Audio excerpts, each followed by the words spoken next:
জোহার, নমস্কার সবাইকে। কেমন আছেন সবাই? এখন আমি আছি কাঁসাই নদী ব্রিজে। বৃষ্টির জন্য দেখুন কাঁসাই নদীতে জল কেমন বেড়ে গেছে। এই জায়গাটা চিনতে পারছেন? যারা মিদনাপুর এবং খড়গপুরে থাকেন তারা নিশ্চয়ই এই জায়গাটি চিনতে পারছেন।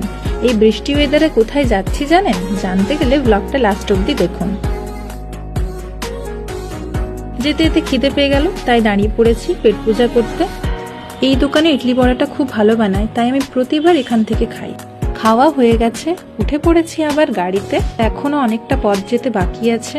আর এই যে আমার বাঁ দিকে রয়েছে খড়গপুর আইআইটি, আর এই যে এখানে আমি। যেতে যেতে এই দৃশ্যটা ছিল জাস্ট ওয়াও। মেঘলা আকাশ, সবুজ মাঠ আর গরুর পাল, জাস্ট ওয়াও। আপনারাও দেখুন কি সুন্দর লাগছে না দেখতে? সবুজ মাঠ, গরুদের পাল আর মেঘলা আকাশ। নেমে পড়েছি খাবার কেনার জন্য। একটা রেস্টুরেন্টে চলে এসেছি খাবার নেওয়ার জন্য। নিয়ে নিয়েছি খাবার। চলুন এবার। ফাইনালি পৌঁছে গেছি বাড়িতে। এটাই ছিল আমার গন্তব্যস্থল। দেখা হবে নেক্সট একটা ভিডিওতে। Till then, bye, Johar.